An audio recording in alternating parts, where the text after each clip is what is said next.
O sistema esquelético. O sistema esquelético humano é composto de ossos e cartilagem. Nessa parte, iremos tratar sobre os principais componentes do esqueleto humano. O osso. O osso é um tecido vivo, complexo e dinâmico. Também são esbranquiçados e duros. Se unem uns aos outros através das articulações, formando o esqueleto do corpo. Eles formam um sistema esquelético de todos os animais vertebrados, desempenhando funções como sustentação dos tecidos moles, proteção de órgãos, mobilidade, produção de células no sangue e reserva de energia. O osso é formado por outros tipos de tecidos diferentes, que são: tecido ósseo. É um tecido conjuntivo muito rígido, que possui presença de cálcio, fibras de colágeno e protoglicanas. Tecido conjuntivo denso. É adaptado para oferecer resistência e proteção aos tecidos. Possui uma predominância de fibras colágenas e esse tipo de tecido conjuntivo é menos flexível e mais resistente à tensão. O tecido epitelial. Ele é formado por células que estão intimamente unidas umas às outras, através de junções intracelulares ou proteínas integrais de membrana. A principal função do tecido epitelial é revestir a superfície externa do corpo, as cavidades corporais internas e os órgãos. Tecido adiposo. O tecido adiposo é um tipo de tecido conjuntivo formado em sua maioria por adipócitos, que são células que equilibram o fluxo energético corporal, armazenando energia de lipídios e liberando energia sob a forma de ácidos graxos. Tecido nervoso. É um tecido de comunicação, capaz de receber, interpretar e responder aos estímulos. O tecido ósseo. Agora será aprofundado sobre o tecido ósseo, a principal e mais importante estrutura de um osso. O tecido ósseo é composto pela matriz óssea. A matriz óssea, ela é composta por uma parte orgânica e uma parte inorgânica, que é composta por íons de fosfato e cálcio. A matriz orgânica, quando o osso se apresenta descalcificado, cora-se com corante de colágeno, já que ela é composta por 95% de colágeno tipo 1. Dentro da matriz há os seguintes tipos de células. Osteócitos. Estão localizados em cavidades ou lacunas dentro da matriz óssea. Dessas lacunas formando-se canalículos que se dirigem para outras lacunas, tornando, assim, a difusão de nutrientes possíveis graças à comunicação entre osteócitos. Os osteócitos têm um papel fundamental na manutenção da integridade da matriz óssea. Osteoblastos. Sintetizam a parte orgânica da matriz óssea, composta por colágeno tipo 1, glicoproteínas e proteoglicanas. Também concentram fosfato de cálcio, participando da mineralização da matriz. Durante a alta atividade sintética, os osteoblastos destacam-se por apresentar basofilia, que é a afinidade por corantes básicos. Possuem sistema de comunicação intercelular semelhante aos osteócitos, que por sinal originam-se de osteoblastos quando estes são completamente envolvidos pela matriz óssea. Então, sua síntese proteica diminui o seu citoplasma, torna-se menos basófilo. Osteoclastos. Participam dos processos de aborção e remodelação do tecido ósseo. São células gigantes e multinucleadas, extensamente ramificadas, derivadas de monócitos, que atravessam os capilares sanguíneos. Nos osteoclastos jovens, o citoplasma apresenta uma leve basofilia que progressivamente diminui com o amadurecimento da célula, até que o citoplasma se torne acidófilo, que é a afinidade por corantes ácidos. A divisão do tecido ósseo. O tecido ósseo é dividido em dois. O tecido esponjoso, que apresenta espaços medulares mais amplos, sendo formado por várias trabéculas que dão um aspecto poroso ao tecido. E o tecido compacto. Ele praticamente não apresenta espaços medulares, mas além dos canálicos, há um conjunto de canais nesse tecido por onde percorrem nervos e vasos sanguíneos, que são os canais de Volkmann e os de Havers. Canais de Volkmann e Havers. Membranas periósteo e endósteo. Canais de Volkmann partem da superfície do osso, seja interna ou externa. Possuem uma trajetória reta em relação ao eixo maior do osso. Esses canais comunicam-se com os canais de Havers, que percorrem o osso longitudinalmente e que podem comunicar-se por projeções laterais. Ao redor de cada canal de Havers existem as lacunas concêntricas, e essas lacunas concentram substâncias intercelulares e as células ósseas já mencionadas anteriormente. O conjunto formado pelo canal central de Havers e por essas lâminas é denominado sistema de Havers ou sistema haversiano. Os canais de Volkmann não possuem lâminas concêntricas. Os ossos são revestidos internamente e externamente por membranas denominadas periósteo e endósteo, respectivamente. Ambas as membranas são vascularizadas e suas células transformam-se em osteoblastos. Portanto, são importantes na nutrição e oxigenação das células do tecido e como fonte de osteoblastos para o crescimento dos ossos e reparação das fraturas. Medula óssea. No interior dos ossos está a medula óssea, que é dividida em a vermelha, Ela é formadora de células do sangue e plaquetas, constituída por células reticulares associadas a fibras reticulares. E a amarelo, constituída por tecido adiposo que não produz células do sangue. No bebê recém-nascido, toda a medula óssea é vermelha. No adulto, a medula óssea vermelha está presente no externo, costelas, osso do crânio e as vértebras e as epífises do fêmur e do húmero. Com o passar dos anos, a medula óssea vermelha presente no fêmur e no húmero transforma-se em amarelo. A classificação dos ossos. Os ossos podem ser classificados da seguinte maneira: ossos longos. Comprimento maior que a largura, composto de grande quantidade de tecido ósseo compacto e pequena quantidade de osso esponjoso nas epífises.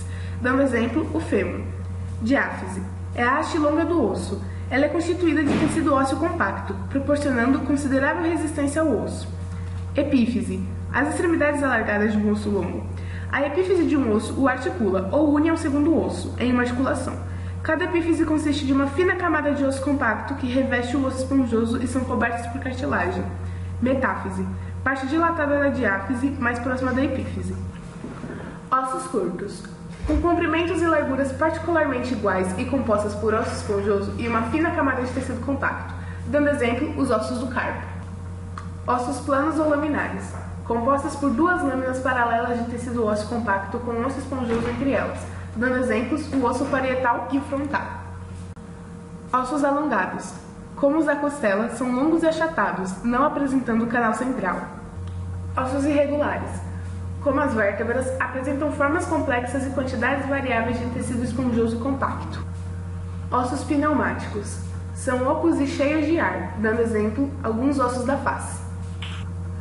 Ossos sesamoides, variam de tamanho e número entre indivíduos e estão localizados dentro de tendões, como exemplo alguns ossos da palma da mão. Ossos saturais, ficam dentro de suturas entre ossos do crânio. Agora será apresentados os ossos do corpo humano. Os ossos do crânio. O osso frontal é um osso ímpar do crânio formando a calota craniana, sendo um osso achatado. Os ossos parietais formam os lados e a abóbada craniana, possuindo dois lados, o esquerdo e o direito, que são unidos pela sutura. Os ossos temporais formam as laterais do crânio ou as têmporas. Eles são irregulares e situam-se inferior-lateralmente. O osso occipital está localizado na parte posterior do crânio e articula-se com os ossos parietais, temporais e esfenoide. O osso esfenoide é um osso situado na base do crânio, na frente das partes temporal e basilar do osso occipital. Apresenta um formato semelhante a uma borboleta com as asas estendidas. O etimoide é um osso ímpar e mediano que, juntamente com o frontal, os parietais, os temporais, o occipital, o esfenoide, contribuem para formar a cavidade craniana e a cavidade nasal. Os ossos da face. O osso zigomático é um osso par do crânio humano. Ele é achatado de forma quadrangular e forma parte da órbita e geralmente é referido como osso da bochecha ou osso malar. O maxilar é uma estrutura da região frontal do crânio que suporta os dentes superiores e forma uma parte do palato, da cavidade nasal e da órbita. Ele é formado por dois ossos geminados, que são as maxilas, e nas restantes superfícies recebe os ossos nasais, o palatino, etimoide, frontal, e nas regiões laterais, os zigomas, que são as maçãs do rosto. Cada maxila contém da parte mediana à posterior 11 alvéolos para a inserção dos dentes. Os ossos nasais são dois ossos pequenos, e eles variam de tamanho e forma conforme a pessoa. Eles estão expostos lado a lado na porção média e superior da face, e formam através da sua união a ponte do nariz. A mandíbula é formada por um osso em forma de ferradura, e ela se ossifica nas primeiras semanas de vida. Cada lado contém da extremidade anterior à posterior 8 alvéolos para a inserção dos dentes. Os ossos palatinos são os ossos pares localizados no teto da cavidade bucal. Eles formam o palato ósseo, a cavidade nasal, a órbita e a fossa infratemporal. O osso lacrimal é um osso menor e o mais frágil osso da face. Ele está situado na porção anterior da parede medial da órbita. Ele tem 2 superfícies e 4 bordas. O vômer é um dos ossos ímpares do crânio. Ele está situado na linha sagital mediana. A concha nasal inferior se estende horizontalmente ao longo da parede lateral da cavidade nasal e consiste de uma lâmina de osso esponjoso curvada em si mesma. Cada concha nasal inferior é considerado um par de ossos faciais, já que elas surgem dos ossos maxilares e se projetam horizontalmente dentro da cavidade nasal. Na passagem do ar, ele é aquecido, úmido e límpado. Superior à concha nasal inferior está a concha nasal média e a concha nasal superior. Os ossos do ouvido. O martelo é um osso que faz parte do ouvido médio juntamente com a bigorna e o estribo. Eles formam uma cadeia articulada. O osso bigorna é um osso em forma de bigorna localizado no ouvido médio. Ele se conecta com o osso martelo e o osso estribo. O estribo é o menor osso do corpo que faz parte do conjunto de ossos que forma a cadeia auditiva primária, a qual é responsável pela recepção auditiva dos mamíferos. O estribo é ligado à bigorna pela menor articulação do corpo. No ouvido médio, localiza-se uma área na qual fica um osso em forma de caracol, denominado labirinto, e dentro dele tem um líquido, e a perda causa a labirintite, ou a falta de equilíbrio, pois em conjunto com o trio auditivo primário, o labirinto estabiliza o ser humano. O osso do pescoço. O osso hioide é um osso que se situa na parte anterior do pescoço humano. Ele não está articulado com mais nenhum osso, é apenas suportado pelos músculos do pescoço e suporta, por sua vez, a base da língua. Os ossos da cintura escapular. A clavícula é um osso presente no esqueleto humano que liga os membros superiores ao tronco. É um osso subcutâneo e palpável e é classificado como osso longo, porém sem medula óssea, mas com partes compactas e esponjosas. A escápula é um osso grande e achatado. Ele está localizado na parte superior das costas, que junto com a clavícula forma a cintura escapular, responsável pela união de cada membro superior ao tronco. Os ossos do tórax. O osso externo é um osso chato localizado na parte anterior do tórax, e ele é composto de 3 partes, o manúbrio, o corpo e a apófise tifoide. O externo serve para a sustentação das costelas e da clavícula, formando a caixa torácica, onde ficam protegidos os pulmões, coração e grandes vasos, a aorta, a veia cava, as artérias e veias pulmonares. As costelas são ossos alongados que são comparáveis a arco, e elas se estendem da coluna vertebral até o externo, a qual se une através das cartilagens costais. Há 12 de cada lado. As 7 primeiras articulam-se na frente com o externo por meio de uma cartilagem que lhes é própria, que são as costelas verdadeiras. Da 8ª à 10ª costelas, elas se unem através de suas cartilagens a uma cartilagem comum, que se articula com o externo, que são as costelas falsas. E a 11ª e a 12ª costela não se articulam com o externo, e elas são as costelas flutuantes. Os ossos da coluna vertebral. As vértebras são ossos que compõem a coluna vertebral, e normalmente existem 33 vértebras no ser humano. As vértebras cervicais são 7. A primeira chama-se atlas, que faz articulação com o crânio, e a segunda axis, cujo dente articula-se com o atlas. Ambas são fundamentais e singulares, porque elas permitem o movimento da cabeça. A 7ª vértebra ela é muito fácil notada por pessoas mais magras, e é chamada de proeminente. As vértebras lombares são 5, maiores por sustentarem maior pressão e peso do corpo, e de todas é a que possui o corpo mais volumoso e seu processo espinhoso é reto e também curto. As vértebras torácicas são 12, possuindo o corpo reforçado e fazendo articulação com as costelas. As vértebras sacrais são 5, e elas são com tamanho decrescente, e durante a infância elas são independentes, mas na idade adulta elas se apresentam fundidas para formar o osso sacro. As vértebras coxígeas, formadas pela fusão de 4 vértebras, articulam-se com o sacro através de um disco intervertebral. O sacro é um osso grande e triangular. Ele está localizado na base da coluna vertebral e na porção superior e posterior da cavidade pélvica, onde está inserido como uma fatia entre 2 ossos do quadril. A sua parte superior se conecta com a última vértebra lombar, e sua parte inferior com o osso da cauda do cóccix. E o cóccix é um pequeno osso da parte inferior da coluna vertebral. Ele é constituído por 4 ou 5 vértebras coxígeas, soldadas entre si, sendo as que são inferiores progressivamente menores. A vértebra superior apresenta uma faceta elíptica que se articula com o sacro. Através dela, localizam-se 2 saliências verticais denominadas pequenos cornos do cóccix. E de cada lado encontram-se 2 prolongamentos transversais denominados grandes cornos do cóccix.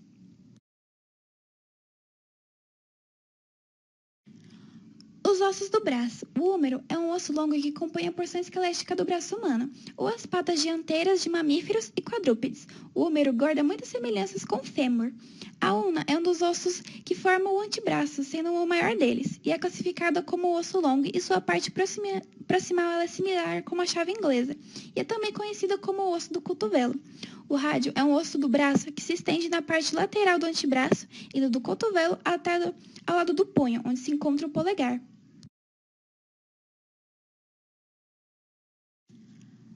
Os ossos das mãos. O carpo é uma porção proximal da mão.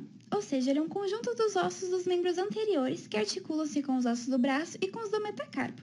E ele é organizado em duas fileiras, possuindo certos ossos. A primeira fileira possui os ossos semilunar, o escafoide e uma pequena superfície do piramidal. E a segunda possui o amato, o captato, o trapézio e o trapezoide. Nós temos também o osso pisiforme, ele é um pequeno osso do pulso em formato de uma ervilha. O metacarpo é uma porção média da mão, ou seja, o conjunto de ossos dos membros anteriores, e eles articulam-se com os ossos do carpo e com as falanges proximais dos dedos. Nos vertebrados que possuem 5 dedos, o carpo é formado por 5 ossos alongados. As falanges são ossos que formam os dedos das mãos e dos pés dos vertebrados. No homem, cada dedo tem 3 falanges. As falanges proximais são falanges que se articulam com os ossos metacarpais e as falanges médias. E as falanges médias são falanges que se encontram no meio dos dedos, entre as falanges proximais e distais. E as falanges distais são estruturas ósseas que ficam nas extremidades distais dos dedos, tanto das mãos como dos pés. Os ossos da pelvis ou a cintura pélvica. O osso do quadril é um osso localizado na base da coluna vertebral dos mamíferos. No homem, o osso do quadril é formado a partir de 3 ossos, o isquio, o pubis e o ilho, que se juntam com a idade. O osso do quadril forma o esqueleto da pelve, que é a pelve óssea, e junto com o osso sacro e cóccix. E cada humano possui um par de ossos do quadril, dispostos simetricamente e ligados entre si pela sínfise púbica. O par é chamado genericamente de pubis. O ilho é um osso primário e compõe a maior parte do osso do quadril. Ele é dividido em 2 partes, o corpo e a asa. A separação é indicada pela superfície interna por uma linha curvada, a linha arqueada, e na superfície externa pela margem do acetábulo. O isquio é um osso que constitui a zona inferior da pelvis, que é o quadril, e que apoia o corpo quando estamos sentados. Os ossos das pernas. O fêmur ele é um osso longo, mas também o mais volumoso e o mais resistente do corpo humano, e está localizado na coxa. A patela é um osso pequeno com 5 cm de diâmetro, já quando o homem está adulto, e tem um formato piramidal, e ela se articula com o fêmur, cobrindo e protegendo a parte anterior da articulação do joelho. A tíbia é um dos maiores dos 2 ossos da perna, e está localizada na parte anterior, formando o que nós chamamos popularmente de canela. E a fíbula é um osso longo que possui predominância na largura e espessura. Está dividida morfologicamente em cabeça, corpo e maléolo lateral. Esse osso está localizado na face lateral da tíbia, constituindo a face lateral da perna. Ela se unifica junto com a tíbia por uma membrana fibrosa chamada de membrana interóssea, ligando-as e dando suporte de origem muscular ao tibial anterior e ao tibial posterior. Os ossos nos pés. Os ossos do tarso, nós temos o calcâneo, que é um osso que forma o calcanhar dos mamíferos bípedes, e nos humanos ele é um osso curto que está localizado no tarso. O talos é o que articula com os ossos da perna, tíbia e fíbula, formando o tornozelo. O navicular também é um osso do tarso. O cuneiforme está localizado no lado medial do pé e se articula proximamente com o talos. O cuboide, de forma cúbica, é o mais lateral na fileira distal do tarso. Posteriormente, apresenta uma faceta articular para o calcâneo e na frente 2 facetas para o 4º e 5º ossos do metatarso. Em sua superfície medial, há faces articulares para os ossos cuneiformes, laterais e naviculares. Nós temos também o metatarso e as falanges no mesmo esquema das mãos, mas apenas cada dedo tem 3 falanges também, exceto o dedão do pé, que contém apenas 2. Classificação dos músculos quanto à nomenclatura. O nome dado aos músculos é derivado de vários fatores, entre eles o fisiológico e o topográfico. Ação: extensor dos dedos. Ação associada à forma: pronador redondo e pronador quadrado. Ação associada à localização: flexor superficial dos dedos. Forma: músculo deltoide, letra grega delta. Localização: tibial anterior. E número de origem: bíceps femoral e tríceps braquial. Estabilizam a origem do agonista de modo que ele possa agir mais eficientemente. Estabilizam a parte proximal do membro quando move-se na parte distal. Sinergistas são aqueles que participam estabilizando as articulações para que não ocorram movimentos indesejáveis durante a ação principal do músculo. Por exemplo, o item anterior. Os sinergistas são estabilizadores do punho, cotovelo e do ombro. Eles também podem ser classificados como antagonistas, que são músculos que se opõem à ação dos agonistas.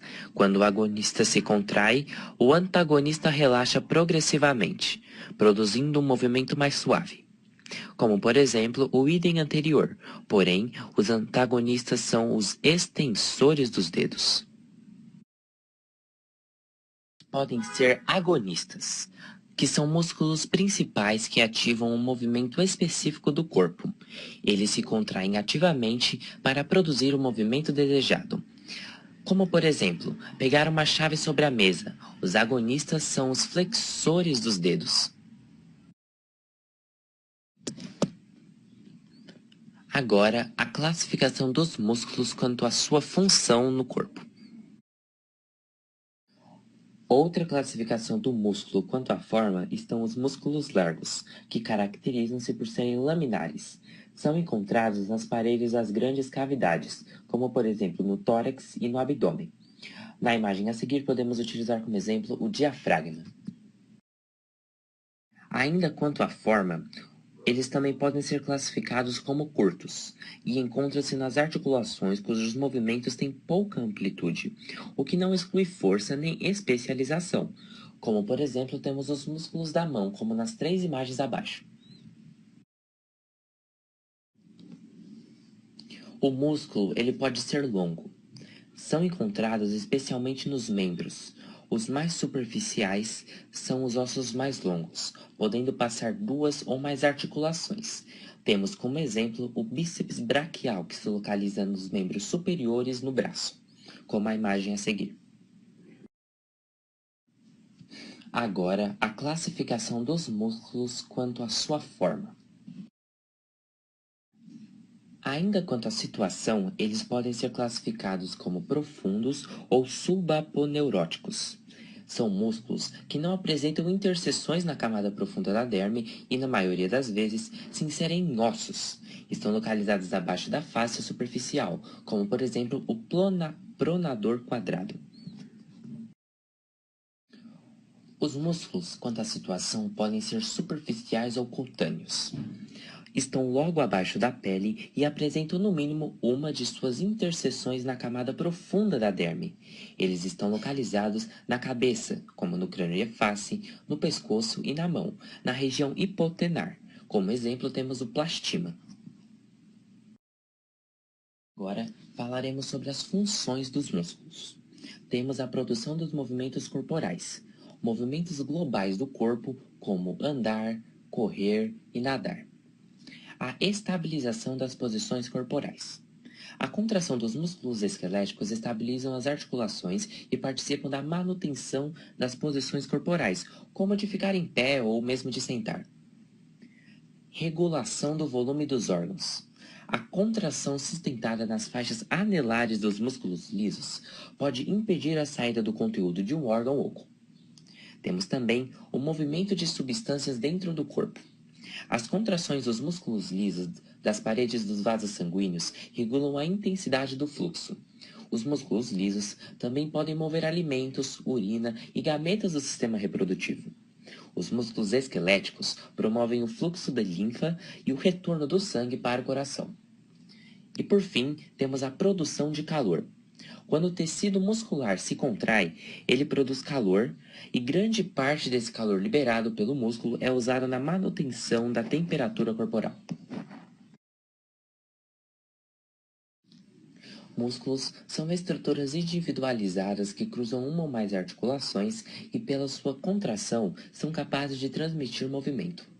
Este é efetuado por células especializadas, denominadas fibras musculares, cuja energia latente é ou pode ser controlada pelo sistema nervoso. Os músculos são capazes de transformar a energia química numa energia mecânica. O músculo vivo é de cor vermelha. Essa coloração avermelhada das fibras musculares se deve à mioglobina, proteína semelhante à hemoglobina, presente nos glóbulos vermelhos, que cumpre o papel de conservar o oxigênio proveniente da circulação para o metabolismo oxidativo. Os músculos representam de 40% a 50% do peso corporal de um ser humano. Bem, a partir desse slide, iremos introduzir e explicar bem a fundo o sistema muscular, o que são músculos, suas classificações e a função dos músculos, além de suas divisões, de acordo com vários fatores. Agora nós vamos falar sobre os tipos de músculos. Primeiramente, nós vamos falar de músculos estriados esqueléticos.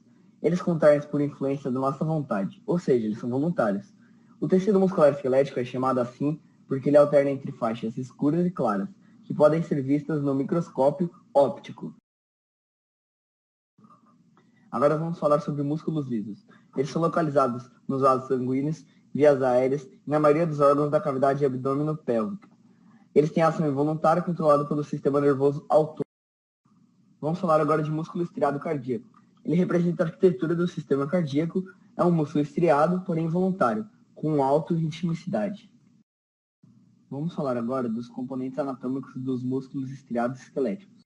O ventro muscular é a porção contrátil do músculo constituída por fibras musculares, que se contraem. Ele constitui o corpo do músculo, que é a porção carnosa. O tendão é um elemento de tecido conjuntivo, rico em fibras colágenas e que serve para a fixação do ventre em ossos, no tecido subcutâneo e em cápsulas articulares. Ele possui aspecto morfológico de fitas ou de cilindros. A aponeurose é uma estrutura formada por tecido conjuntivo. Ela é uma membrana que envolve os grupos musculares. Geralmente ela apresenta-se de forma de lâminas. As baias tendíneas são estruturas que formam pontes ou túneis entre as superfícies ósseas, sobre as quais deslizam os tendões. Sua função é conter o tendão, permitindo-lhe um deslizamento muito fácil. As bolsas sinoviais são encontradas entre músculos ou entre um músculo e um osso. Elas são pequenas bolsas forradas por uma membrana serosa, que possibilita o deslizamento. Agora vamos falar sobre a anatomia da fibra muscular. Agora vamos falar sobre a anatomia da fibra muscular. O tecido muscular consiste de células contráteis especializadas ou fibras musculares, que são agrupadas e dispostas de forma altamente organizada. Cada fibra de músculo esquelético apresenta dois tipos de estruturas filiformes muito delgadas, chamadas miofilamentos grossos, que são feitos de miosina, e finos, que são feitos de actina. Agora vamos falar de componentes anatômicos presentes no tecido conjuntivo. Temos a fáscia superficial, que separa os músculos da pele. Temos a fáscia muscular, que é uma lâmina ou faixa larga de tecido conjuntivo fibroso, que abaixo da pele circunda os músculos e outros órgãos. Epimício é a camada mais externa do tecido conjuntivo, que circunda todo o músculo. Temos também o permício, que ele circunda grupos de 10 a 100 ou mais fibras musculares individuais, separando-as em feixes chamados fascículos. Os fascículos podem ser vistos a olho nu.